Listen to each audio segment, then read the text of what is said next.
Hello दोस्तों, एक बार फिर से स्वागत है आपका हमारे यूट्यूब चैनल फोटोग्राफी लवर्स में। तो दोस्तों, आज हम बात करने वाले हैं जो सोनी का अल्फा 7 III कैमरा आता है उसके बारे में, या फिर यूँ कह सकते हैं सोनी M3 कैमरे के बारे में। तो दोस्तों, अपन ने जो पिछला वीडियो है उसमें जो शूटिंग मोड और ड्राइव मोड का ऑप्शन है इसके बारे में बात कर ली थी। तो आज के वीडियो में अपन बात करने वाले हैं ऑटो फोकस के बारे में। जो ऑटो फोकस के जितने भी मेन्यू हैं उनके बारे में आज इस वीडियो में अपन बात करेंगे, जो आप सोनी M3 में भी लगा सकते हो और M4 में भी लागू होंगी। ये चीज़ें बेसिक चीज़ें हैं। बाकी कुछ चीज़ें, कुछ ऑप्शंस आपको M4 में ज़्यादा देखने को मिलते हैं और कुछ ऑप्शन आपको जो M3 कैमरा है उसमें कम देखने को मिलेंगे, क्योंकि M4 एडवांस कैमरा है, M3 थोड़ा सा पुराना कैमरा है। तो कुछ चीज़ें आपको एडवांस देखने को मिलेगी M4 कैमरे में, लेकिन जो बेसिक चीज़ें हैं वो आपको सेम ही देखने को मिलेगी, क्योंकि ये भी सोनी का कैमरा है और वो भी सोनी का ही कैमरा है और दोनों ही कैमरे M सीरीज के हैं। तो बेसिक चीज़ें आपको दोनों में सेम देखने को मिलेगी। तो चलिए दोस्तों, शुरू करते हैं आज का वीडियो और देखते हैं जो कैमरा है इसके अंदर जो ऑटो फोकस की सेटिंग है उनके बारे में बात करेंगे और जानेंगे किस तरह से आप इन चीज़ों को यूज कर सकते हो और फोकस की सेटिंग करके है जो बढ़िया फोटोग्राफी और वीडियोग्राफी है वो आप निकाल सकते हो। तो दोस्तों, फोकस की सेटिंग में जाने के लिए आपको सबसे पहले मेन्यू में जाना है। मेन्यू में जाने के बाद आपको जो फर्स्ट ऑप्शन है यहाँ पे आप देख सकते हो, इमेज जो शूटिंग का ऑप्शन है इसके अंदर आना है। इसके अंदर आपको 4th नंबर पेज के अंदर आपको 5th नंबर पेज के अंदर आपको जाना है। यहाँ पे आप देख सकते हो ऑटो फोकस फर्स्ट। तो ये पेज नंबर फर्स्ट है और यहाँ पे ऑटो फोकस का पेज नंबर 2 है और ये 3 है, ये 4 है। आपको 4 पेज के अंदर जो ऑटो फोकस है इसकी सेटिंग देखने को मिलेंगी। तो यहाँ से आप जैसे फर्स्ट पेज में आओगे, जो ऑटो फोकस का है इसके फर्स्ट पेज के अंदर आओगे तो आपको फोकस मोड का ऑप्शन देखने को मिलेगा। फोकस मोड में आप अलग अलग फोकस मोड को यूज कर सकते हो, जैसे continuous auto focus, automatic auto focus या सिंगल शॉट ऑटो फोकस। तो इसमें आप अगर वीडियोग्राफी के लिए आप कैमरा यूज कर रहे हो तो आपको कंटिन्यूअस ऑटो फोकस में काम करना है, जिससे होगा ये कि जो आपका ऑब्जेक्ट है उसको कंटिन्यूअसली आपका कैमरा है वो कैप्चर करता रहेगा। तो यहाँ से आप कंटिन्यूअस ऑटो फोकस को यूज कर सकते हो और यहाँ पे ये ऑटोमेटिक ऑटो फोकस को भी आप यूज कर सकते हो। जो भी आपके सामने मतलब कैमरे के सामने ऑब्जेक्ट होगा उसको ऑटोमेटिकली आपका कैमरा फोकस कर लेगा। इसी के साथ आप सिंगल शॉट ऑटो फोकस का भी यूज कर सकते हो, जैसे आप पोर्ट्रेट वगैरह ले रहे हो तो उसके लिए आपको सिंगल शॉट ऑटो फोकस का यूज आप कर सकते हो। तो यहाँ से आप जो आपकी फोकस की सेटिंग है उसको आप यहाँ पे चेंज कर सकते हो। इसके बाद हमें ऑप्शन देखने को मिलता है फोकस एरिया का। फोकस एरिया में आपको जैसे आप इसको ओपन करते हो आपके सामने वाइड एरिया, जोन एरिया और सेंटर या फ्लेक्सिबल स्पॉट, ये सभी ऑप्शन आपको देखने को मिलते हैं। तो इसको अगर आप वीडियोग्राफी में यूज करते हो तो वाइड एंगल में आपको इसको फोकस को यूज करना है, जिससे आपका जो एरिया है, जो स्क्रीन है, फुल स्क्रीन पे आपका जो ऑटो फोकस है वो रहे, किसी पर्टिकुलर पॉइंट पे आपका जो कैमरा है वो फोकस ना करे। तो आप इसको वाइड एरिया पे यूज कीजिए। और अगर आप फोटोग्राफी के लिए यूज करते हैं या तो आप इनमें से कोई भी यूज कर सकते हो। जैसे मान लीजिए सिंगल पोर्ट्रेट ले रहे हो तो आप फ्लेक्सिबल स्पॉट एम पे भी यूज कर सकते हो या सेंटर में भी यूज कर सकते हो। जहाँ भी आपको आपका कैमरे का फोकस चाहिए वहां से आप इसको यूज कर सकते हो, वहाँ पे उसी ऑप्शन को आप यूज कर सकते हो। इसके बाद हमें ऑप्शन देखने को मिलता है ऑटो फोकस इल्यूमिनेटर। तो यहाँ पे ऑटो फोकस इल्यूमिनेटर को अपने को ऑटो पे यूज करना है।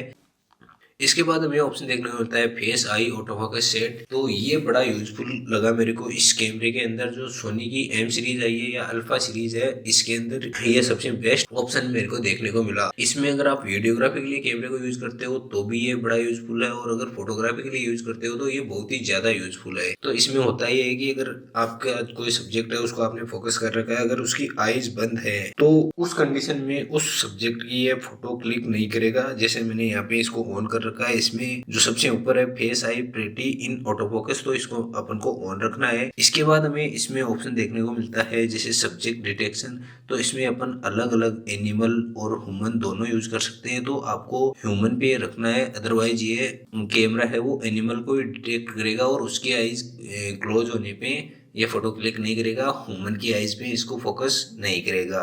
तो इसको आप ह्यूमन पे सिलेक्ट करके रखिए और एनिमल आई डिस्प्ले को आप यहाँ से ऑफ कर दीजिए। Face I auto focus setting के बाद हमें ऑप्शन देखने को मिलता है ऑटो फोकस ट्रैकिंग सेंसिटिविटी। तो इसमें जो ऑटो फोकस की सेंसिटिविटी है उसको आप यहाँ से चेंज कर सकते हो। तो इसके अंदर अपने को 1 नंबर पे लॉक मोड देखने को मिलता है और 3 नंबर पे स्टैंडर्ड और 4 और 5 में रिस्पॉन्सिव अपने को जो सेटिंग है वो देखने को मिलती है। तो इसमें होता है कि अगर आप किसी ऑब्जेक्ट को आपने फोकस कर रखा है, अगर आप और उससे अपन दूसरे ऑब्जेक्ट में या सब्जेक्ट में फोकस ले जाना चाहते हैं तो 5 नंबर पे तुरंत से फोकस चेंज हो जाएगा, 3 नंबर पे मीडियम स्पीड से फोकस चेंज होगा और 1 नंबर पे बहुत स्लोली फोकस आपका है जो चेंज होगा दूसरे सब्जेक्ट पे। तो इसको आप अगर प्री वेडिंग वगैरह शूट कर रहे हो तो लॉग मोड पे यूज कर सकते हो, और आप नॉर्मल वीडियोग्राफी कर रहे हो तो स्टैंडर्ड पे शूट कर सकते हो। तो ये थी अपनी जो ऑटो फोकस की ट्रैकिंग सेंसिटिविटी है उसके बारे में जानकारी। इसके बाद हमें ऑप्शन देखने को मिलता है ऑटो फोकस विद शटर। तो इसको आपको रखना है ऑन। जैसे मान लीजिए इस बटन के साथ जो आपका शटर के साथ जो ऑटो फोकस है वो आपका चेंज हो जाए तो उसके लिए इसको आपको ऑन रखना है। इसके बाद हमें ऑप्शन देखने को मिलता है ऑटो फोकस एरिया रजिस्ट्रेशन का। तो किसी पर्टिकुलर एरिया को आप रजिस्टर करना चाहते हो तो इसको आप यूज कर सकते हो ऑटो फोकस करने के लिए। अगर मान लीजिए आप किसी पर्टिकुलर पॉइंट को या पर्टिकुलर एरिया को सिलेक्ट करना चाहते हो कि इसी एरिया को जो मेरा कैमरा है वो ऑटो फोकस करके रखे, तो आप उसके लिए इसको यूज कर सकते हो। इसके बाद हमें ऑप्शन देखने को मिलता है delete registration auto focus area. जैसा कि अपन ने यहाँ पे कोई मान लीजिए इस पॉइंट पे अपन ने किसी एरिया को सिलेक्ट करके रजिस्टर किया है तो यहाँ से अपन इसको वापस से डिलीट कर सकते हैं, हटा सकते हैं। इसके बाद हमें ऑप्शन देखने को मिलता है ऑटो फोकस माइक्रो एडजस्टमेंट का। तो रेगुलर वीडियोग्राफी में या फोटोग्राफी में आपको इसको ज़्यादा चेंज करने की ज़रूरत है नहीं, इसको मैं ऑफ रखता हूँ क्योंकि रेगुलर में अपने जो कैमरा है वो ऑटो फोकस वाइड एरिया पे चलता है तो ज़्यादातर इसकी कोई ज़रूरत है नहीं। अगर आप माइक्रो लेवल पे ऑटो फोकस सेट करना चाहते हो तो इसको आप ऑन रख सकते हो। तो दोस्तों ये थी जो अपने कैमरे की ऑटो फोकस की सेटिंग। जैसे कि अभी आप देख सकते हो मेरे पास ये सोनी M3 कैमरा है, इसके बारे में अपन बात कर रहे थे। तो दोस्तों अगले वीडियो में अपन बात करेंगे जो इसका एक्सपोजर मोड है या एक्सपोजर की जो सेटिंग्स है या यूँ कह सकते हैं पेज नंबर 9 से आगे के बारे में अपन बात करेंगे और देखेंगे क्या क्या अपने को ऑप्शन देखने को मिलते हैं और किस किस तरह से इसको अपन यूज कर सकते हैं। तो दोस्तों मिलते हैं अगले वीडियो में इसी कैमरे के बारे में आगे की जानकारी को लेकर। तब तक के लिए नमस्कार, टाटा, बाय बाय, मिलते हैं अगले वीडियो में।